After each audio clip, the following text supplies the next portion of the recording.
はい、こんにちは、やすさんです。こちらの動画では、リップルの最新情報や SEC 関連の情報について共有の方をしていきたいと思います。海外の方からですね、情報の方を精査してまとめておりますので、ぜひですね、最後までご視聴いただければと思います。はい、ではですね、早速解説の方を始めていきたいと思います。インベストレディは SEC を支持するアミカスブリーフを提出する申し立てを行いましたということですね。先日、SEC の方がね、裁判所の方に、本日11月11日までにね、追加のアミカスブリーフ、第三者からの意見陳述書ですね、そちらがあるのであれば提出してくださいということですね、お願いしてて、今回ですね、初めて今度 SEC を擁護する方のアミカスブリーフっていうのが提出されましたので、そちらの方、内容の方ですね、解説していきたいと思います。これがですね、結構、内容の方がちょっと変なところもあって、ギャグではないかというね、コメントしてる方とかもいましたので、そちらの内容ですね、共有の方していきたいと思います。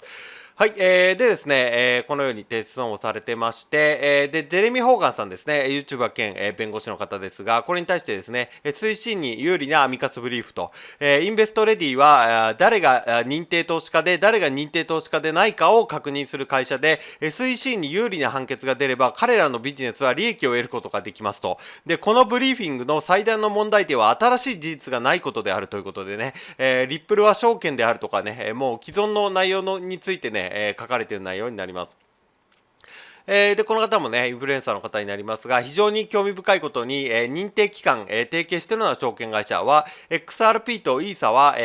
証券であり、保有者がコンプライアンスに準拠するように保護されるべきだと主張していますと。で、また彼らの望みは消費への道、彼らのね、ヒンマンのスピーチにもあるように分散化を通じてと、認定、投資家前の認定投資家への規制の変更ですと。つまり彼らは SEC の側にいながら全てを変更することを望んでいますと。これはトロイの木馬ではなくて悪い偽装だということで、トロイの木馬ね、知らない方もいるかと思いますが、まあ、コンピューターウイルスみたいなもんですね。だから、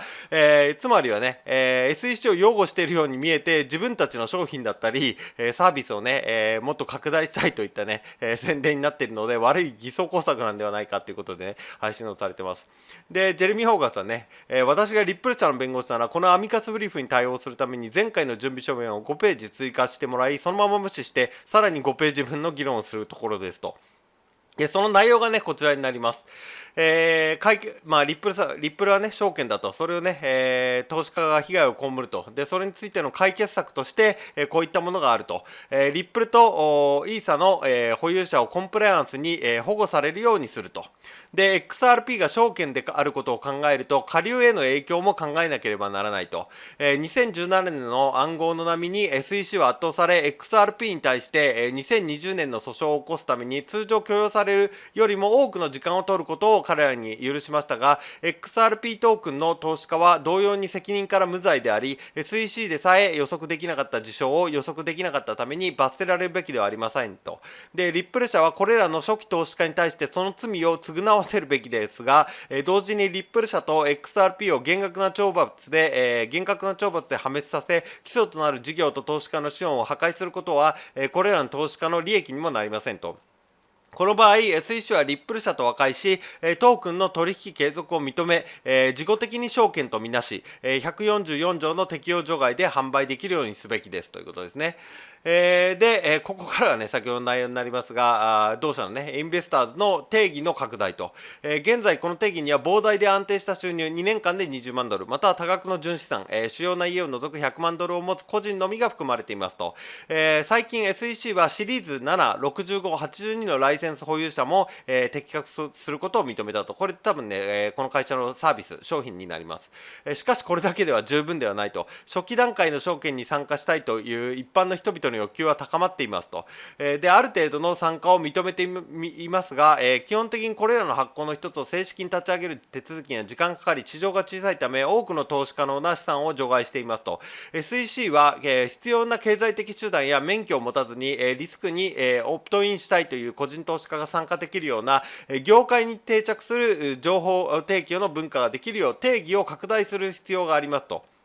最も必要な、最も簡単な方法はシリーズ65の合格点を投資家の認定、資格に加えることですと。だからこれ、自社のサービスをですね、認定資格に加えてくださいと。だから、裁判所にね、SEC を擁護するっていうよりは、SEC に対してお願いするようなね、内容になってます。で、この試験はスポンサーなしで受験できて、SEC が認定資格を得るために、ライセンス取得者を認定できると判断した資料をすでに網羅していますと。SEC はこの試験と数年ごとの継続教育要件を組み合わせて、この試験に合格する視力のある投資家なら誰でも参加できるようにすることができますと。SEC は独自の試験を開発することもできますが、市場の動きの速さを考えると、少なくとも専用の試験が作られるまでは、シリーズ65を事実上の認定試験として使用するよう、より迅速な解決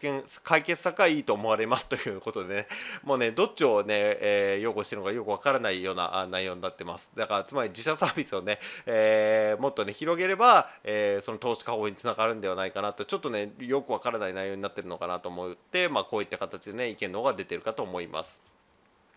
はい、で続いてですね、リップル社のね、弁護士の方が、共有の方をしてくれてます。この国の有益な規制よりも SEC の権力追及を高めようとする彼の主張は、経済に深刻なダメージを与えているということで、このメディアですね、CNBC っていうメディアが、このゲイリー・ゲンツァー氏のね、言葉を引用して配信しているメディアに対してですね、このようにコメントされてます。で、CNBC っていうのはニュース通信社のダウ・ジョーンズとアメリカの大手テレビネットワークの一つ NBC が共同設立したニュースの専門放送局になります。でそのツイッターの方でね、配信をされたのを見て、このようにね、使い古された、そして率直に言って間違っている SEC 委員長のゲイリー・ゲンツラーのトークポイントだけが、使い尽くされている状況ですと。この国の有益な規制というよりも SEC の権力追及を高めようとする彼らの主張は、経済に深刻なダメージを与えていると。でゲイリー・ゲンツラー委員長は何度も実際に保護することに失敗してきたが、倒産の法廷での行列が消費者にとって長くなる一方で、キム・カーダジアンのことを叫び続けているのであると。この狂気は止めなければならないと。これ何かと言いますと、キム・カーダジアンって方はね、有名なインフルエンサーの方になるんですけども、そちらがね、某、仮想通貨のね、プロジェクトと、宣伝を行ってしまったということでですね、SEC が規制をかけたんですね。ただ、キム・カーダシアンっていうのが有名すぎるので、それを利用してですね、このゲイリー・ゲイツラーさんっていうのが自分のね、自社媒体だったり、プラットフォームね、自分を紹介しているということでね、だからキム・カーダジアンとこう、持ってきて自分を宣伝していると。それよりはもう倒産のね法廷で実際に困ってる、ね、人たちがたくさんいるのに、そんなことやってる場合ではないでしょっていう意味合いがあるかと思います。でジェームズさんね、これを引用しておりまして、この、スチュアートさんがね再びゲイリー・ゲンツラーの過ちを訴えているということですね、引用の方をツイートされてました。はい、で続いてですね、もう一つですね、また SEC に対して擁護する、ね、アミカツの方が提出されました。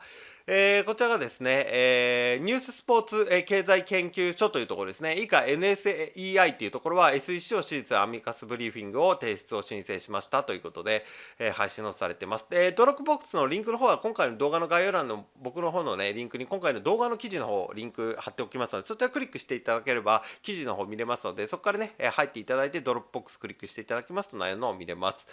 で内容の方はこちらになります。NSEI は、10年以上にわたり金融商品の技術革新に取り組んでおり、SEC、CFTC、オンタリオ証券委員会とやり取りをしてきましたと。で NSEI は、金融技術革新に対して、常に慎重かつ、協力的な姿勢で臨み、大衆に扉を開いて規制の不確実性の下で活動するよりも、まず規制を明確にすることを選んでいますと。で NSEI は暗号業界では活動していませんと。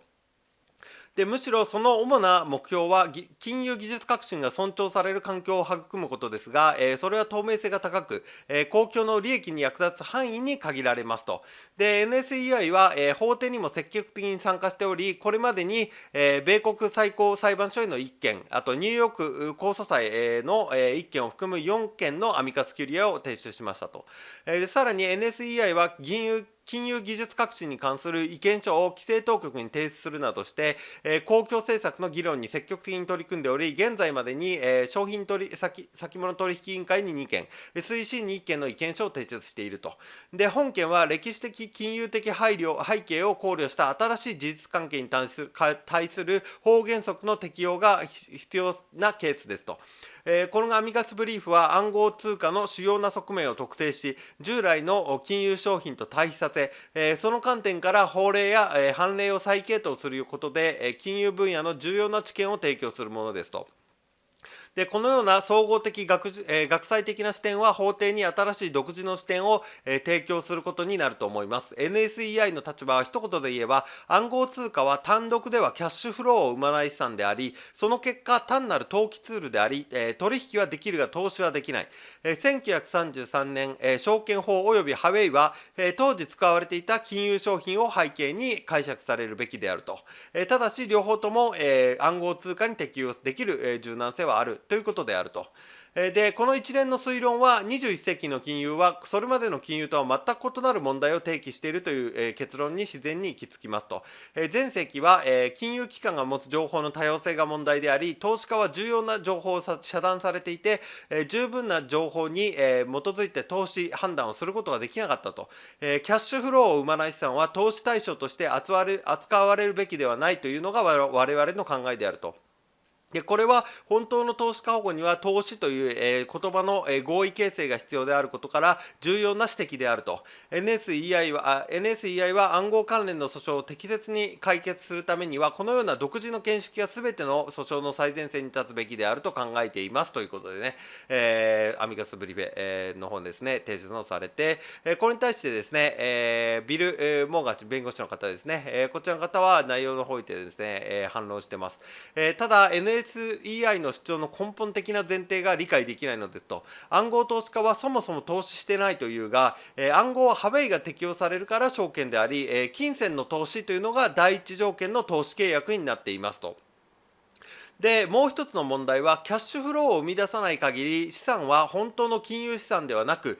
投機的でしかないという主張であると。じゃあこれ土地については悪いニュースだと思うと。農業などキャッシュを生み出すために使われることがあるが、保有しているだけでは投機的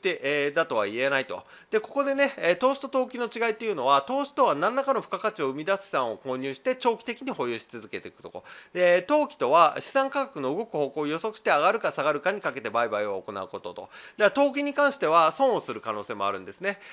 ただだから、農場とか土地についてはじゃあどうなのかというと、保有している時でね、保有しているだけでキャッシュフローを生まないからといってそれ投機なんですかっていうところですね。そちらについて言及のされてます。で、なぜなら土地は現金を生まないという用途がただ所有しているだけっていうね。で、有限の供給、土地は限られてますからね、スペースが。で、あと希少性を持っているからですと。これは暗号通貨にも言えることで、LBRY.com のトークンや LBC や XRP にも言えることですと。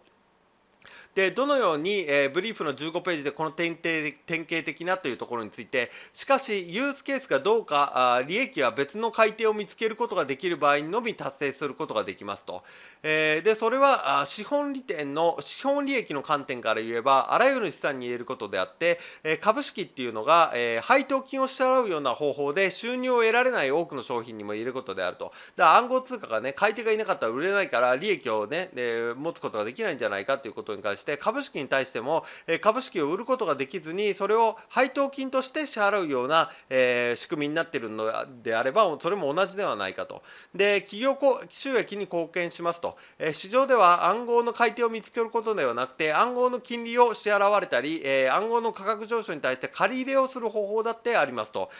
だからね、暗号通貨皆さんね、使ってて、詳しい方ですとステーキングサービスとかもね、使ってる方いるかと思いますが、つまり暗号通貨を所有してね、ある一定の期間そこでロックをしてそれに対しての金利っていうのをもらうっていうこともできるんですよ。だからそれがね、この前述の株式と同じようなもんではないかということで、解説をされていると思います。で、NSEI は自分たちは暗号通貨業界の一員ではないと言いながら、なぜか正規の暗号通貨裁判に関心を持っているとね、これビルさんのコメントに対してですね、コメントされた方に対してビルさんが100点ということで、だから自分たちは暗号通貨の業界全然使ってないのになぜかね、今のリップル訴訟のこの正規の暗号通貨裁判になぜか関心を持っていますと。で、ジェレミー・ホーガンさんもね、コメントされてて、NSEI が SEC を支持するアミカスブリーフを提出と。で、NSEI は暗号業界で活動していないと認めていますと。では、どのような独自の視点を法廷に持ち込んでいるのでしょうかと。これはアミカスブリーフというか、単なる研究論文ですと。暗号通貨でね、活動してないと言いながら、じゃあ、どのような独自の切り口ができるんだっていうことですね。で、この方もね、SEC の代理人として提出された別のアミカス、簡単に言うと、暗号通貨は収入を生まないから投機的だということですと。彼らは実用性を理解していないようで、XRP の投資家が自分たちから保護する必要があると考えているようです。やけに一般的で賛成派で説得力に欠けるということでね、XRP ね、ホルダーの方は実用性とかもね、理解しているかと思います。ODL だったりね、そういったものは全く出てきてないので、ちょっとそこら辺は理解しているのかなということで、説得性に欠けるということですね。はい、ここまでがね、直近の情報になります。で、実際にね、SEC の方の用語の方もね、出てきたので、賛否両論あるかと思いますが、ちょっとね、SEC の方に関しては、説得力が欠けるのかなと、内容の方ね、全部見たわけではないので、一概には言えないんですが、一応ね、本日までということですので、またこれから出てくる可能性ありますが、一旦はね、ここでね、アミカス、リップルが13通かな、で、SEC が2通ですかね、3通、2通かな、出てきてますので、今後ね、また略式判決に、伴ってね、進んでいくかと思いますので、僕の方ではね、一応情報の方は毎日精査しておりまして、できるだけ動画も毎日配信できるように頑張っておりますので、よかったらね、また次の動画も見ていただければと思います。はい、ここからはですね、宣伝になってしまいますが、限定公開安さん流ハイブリッド資産運用ということで、今仮想通貨で2万円の元手に10ヶ月で500倍の1000万円突破、現在専門知識経験不要の不労所得スターシステムを開発して、月利 20% 以上で資産爆増中、0から30万円稼ぐ秘密の裏技、爆発的に増やす自動売買システム、500倍に資産を増やすとメソッドですね。こちら僕の公式 LINE の方に登録してくださった方に、漏れなく全て無料でプレゼントしております。動画のね、概要欄、コメント欄にも LINEの登録リンク追加しておりますし、あとはね、元記事の一番下スクロールしていただいて、プレゼントの受け取りですね、クリックしていただけますと、LINE の友達追加の画面に入りますので、そちらからね、登録してくださった方にすべてね、漏れなく無料でプレゼントしておりますので、よかったらこの機会にね、お友達追加していただければと思います。あとはね、今回の動画の内容でね、ちょっとわからないところがあったとか、もうちょっと詳しく聞きたいとか、あとはね、仮想通貨全般の質問も受け付けておりますので、何か気になることとかね、聞きたいことございましたら、LINE の方からお問い合わせいただければ、僕の方からですね、すぐ返答の方させていただきますので、よろしかったら、友達追加の方よろしくお願いいたします。はい、では長い間ご視聴いただきありがとうございました。